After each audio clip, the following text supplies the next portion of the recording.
You're right everyone, it's Sam here. Welcome back to MotoGP 14 Korea.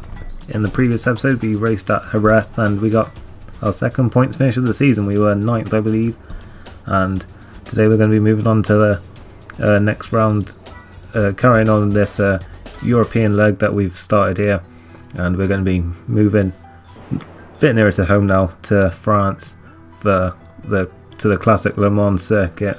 But of course this isn't going to be a 24-hour race or anything, luckily. Well, why would it be, but never mind. Anyway, I don't know where I was going with that, but yeah, we're going to Le Mans then for this round 5 of the season. And I mean, I know it's kind of confusing with the episode numbers because we're on like episode 7 now, but yeah, because the wildcard races kind of muddled up a little bit. But yeah, you can see a bit inconsistent so far. Results there, just like a good, a bad, but yeah, there's not really much for us to change here, I don't think so. Well, there's not anything for us to change anyway, so should be heading straight over to qualifying now then. Hello from Le Mans. There's already a buzz of excitement inside the paddock, and in a few minutes race direction will get the qualifying session underway. Don't be fooled by the clear skies, the track is still wet. The situation's bound to change though, but only after the bikes have run around the track a fair bit and made a dry line. So look at that, it's wet yet again. As here we are then, at the end of the first flying lap that I managed to do. The sectors were red there because no one had actually completed the time when I went through them, but they have now, and as we cross the line it's going to be our sort of our usual early lap kind of thing, like a couple of seconds off the pace really.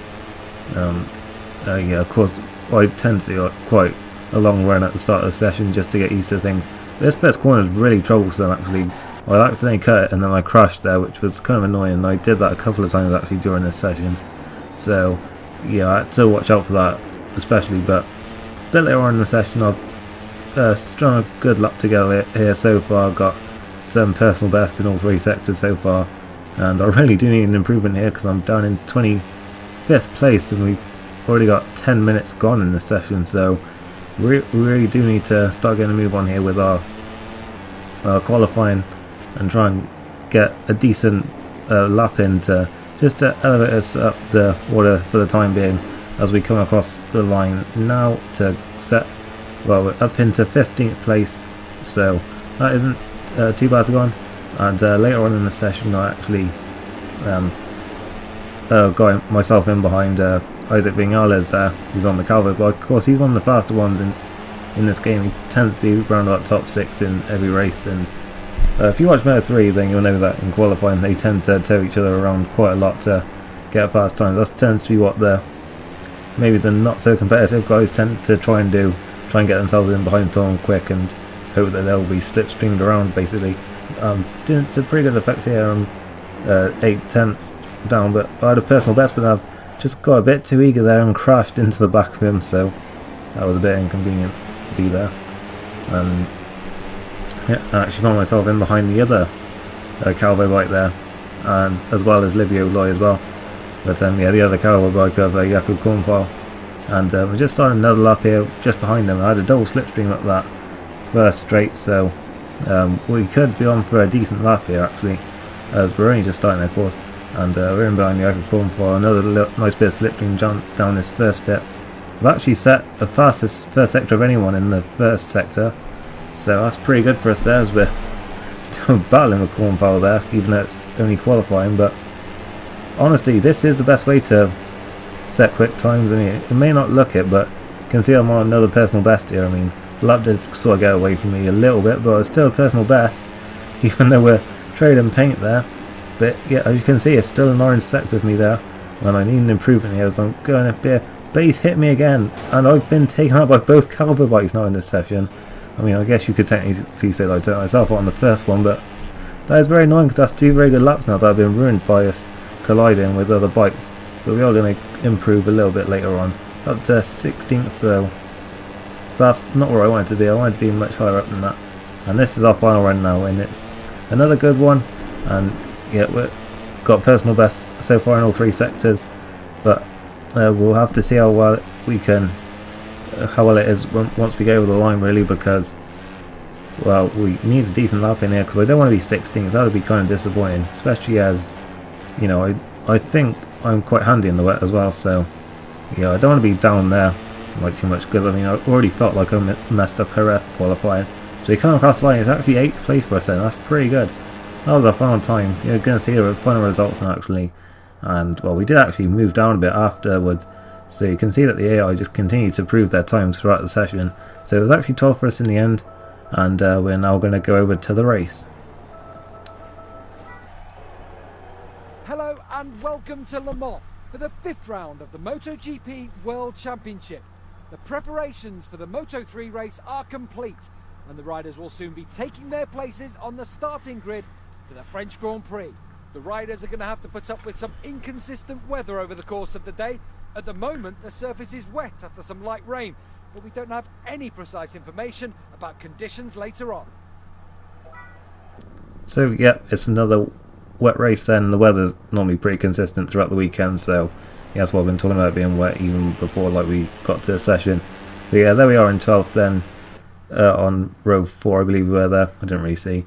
But looking through the grid now then, and well, I fancy my chances here I guess because it's wet. I mean, Le Mans isn't really a track that I'm particularly good at. It wasn't one that I enjoyed much in MotoGP 13, but I'm hoping here in the wet we might be able to make some magic happen as we've got the lights coming on now then.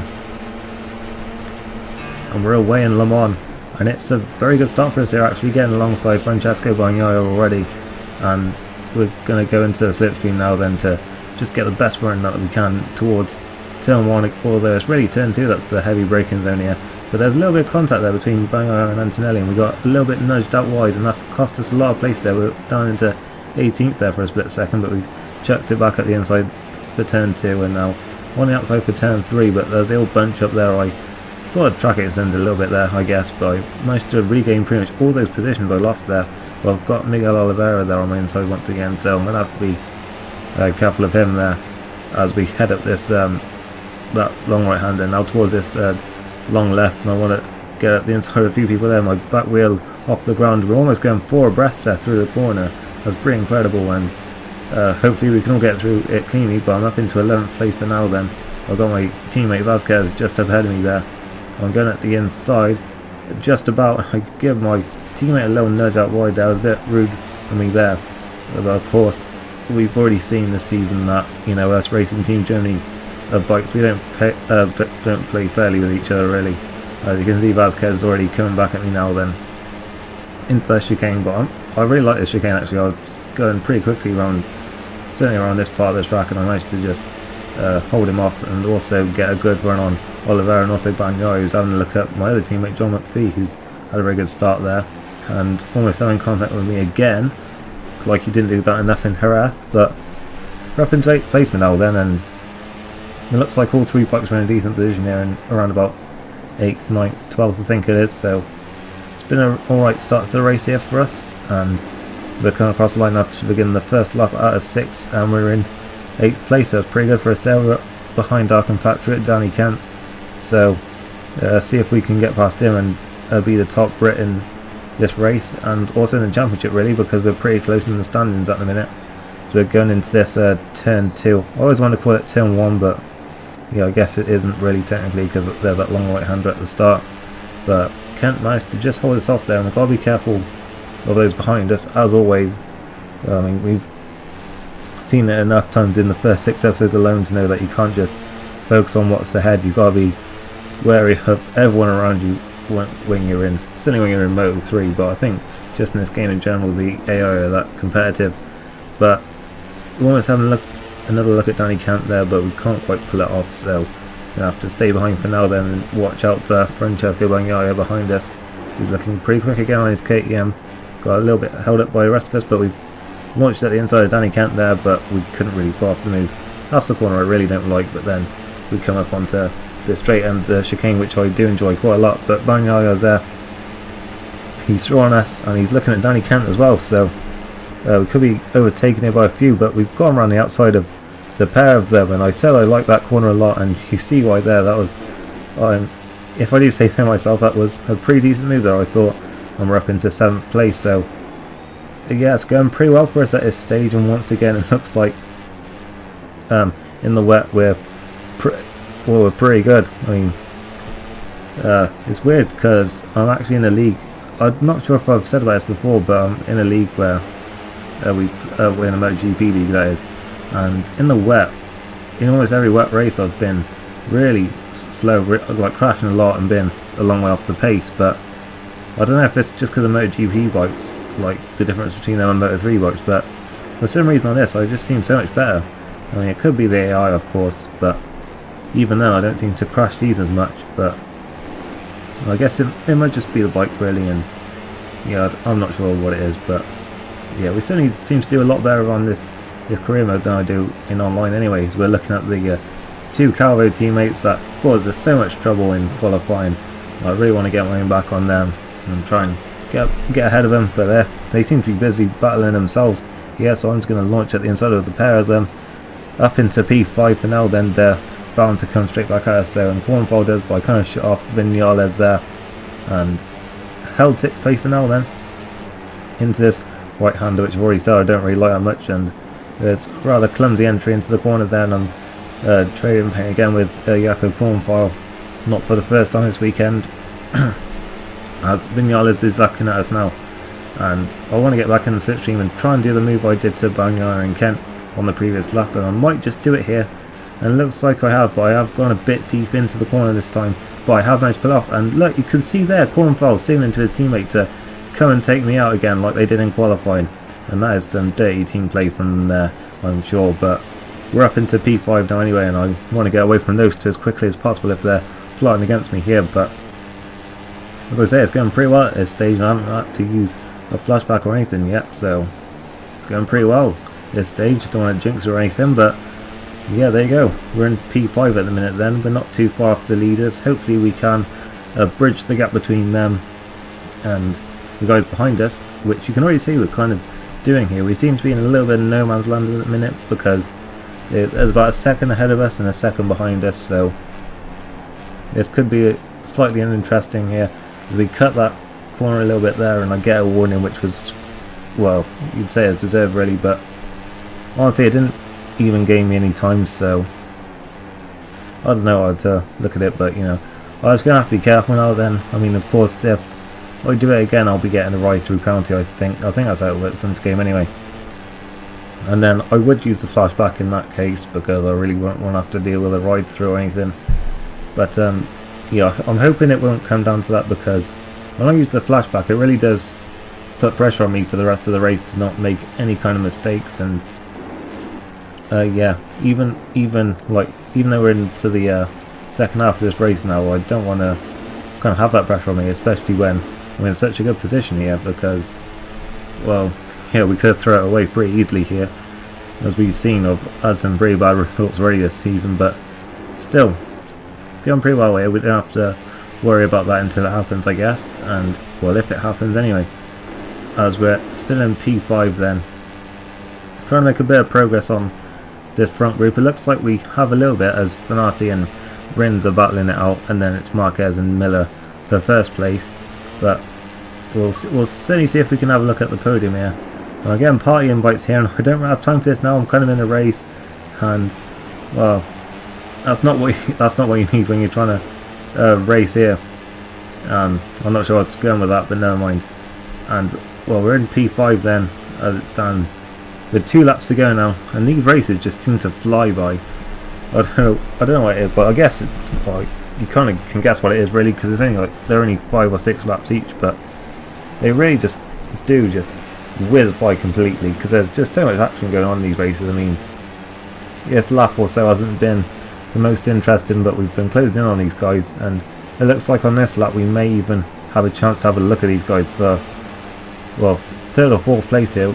We've got a real chance here of securing our first podium of our career, and at this stage it's looking like even a mistake and we will be still in the points here, so it's going very well for us at the minute. Of course, we've still got that flashback if we need it, so it's going very well for us here as we're heading now towards this right hand drive. No idea what any of these corners are called.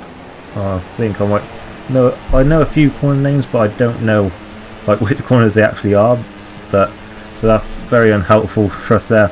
But heading down the straight then towards this chicane I like. That'll just be the name of this corner then, the chicane I like, as we're heading through it. And I've got a good run here, I've got a very good run in fact, and I'm looking at both Fanati and Rins here into this right-hander, and at the inside of both of them then, hopefully I won't get taken out like I was with Cornfile in qualifying, but it doesn't look like it, and I'm up into P3 then, and look at that, the leaders aren't that too far ahead of us there, so we may even be having a look at them before the race is up, as they're battling between themselves, and I might just join in on them here as we about to start the final lap then. Miller and Marquez battling between themselves. You can see in the bottom left that the positions were changing back and forth all the time, even behind us as well, between Fanati and Rins, who just seem to have not even noticed us go past and just carried on their battle. But that's fine by me, you know, because now I get a nice shot at going for the win here. I went a little bit wide in turn 1 though, and that did set me back a little bit, but not too much, and I'm still right on these two. But of course it's not really until later on in the lap that I'm quicker, so I kind of just have to hope that I don't lose too much time to him in this part of the lap, and then hopefully once we get into that final half the lap, I'd say it is, where we are quicker, where we can get in the slipstream down the straight and then go into that chicane towards the end of the lap and maybe pull off a move there. Of course we do have to be careful though, because we're in a really good position and we can't throw us away now, because, well, a podium, who knows when we're going to get another chance like this to, you know, be in the top 3, because I mean, I know there's probably going to be a few more wet races going by how the season's been so far, but we can't rely on it every race, I certainly know that. But you can see here that Rins and Fanati are in fact to line us up now, so we're not quick here at all. They've got the slipstream, but I go to the inside. I don't need that outside line now because I am just too good into that chicane, I guess, and I'm back up into 3rd place, but it doesn't look like I'm going to be getting the win, but that doesn't really matter now because it's going to be a very good result for us here. I'm really I've been looking forward to getting a good result like this for a long time. You can see here though in these final couple of corners we are pretty close though, so, but I mean, a bit too far back to try any kind of dive bomb or something like that. So you can see they're still battling out for the win up ahead, but for us we're going to cross the line and it's a podium, the first time in our career. And there are the final results then. Jack Miller wins just about from Alex Marquez. There's my teammate Efren Vasquez in 10th, John McPhee 12th there as well. Looking further down, just the one retirement, Nico Antonelli once again. It seems to be consistent with real life at least. But yeah, here's the standings then. Alex Marquez up to the top of the championship, then Miller up to 3rd. Fanati's starting to drop back a little bit, but we're going to look down now. You can see my teammate there in 8th. But there we are then, we're up to 10th. We're now the top Brit in the series, so that's a very good result for us there then. Ahead of Danny Kent now then, as well as our teammate John McPhee. I think, yeah, he was in 16th. I didn't see him there for a minute. But as the constructors then, KTM will have closed in a little bit then. I can't remember who won now, but never mind. This 3rd will be a real boost to him. It confirms he's competitive and the 16 points could be crucial.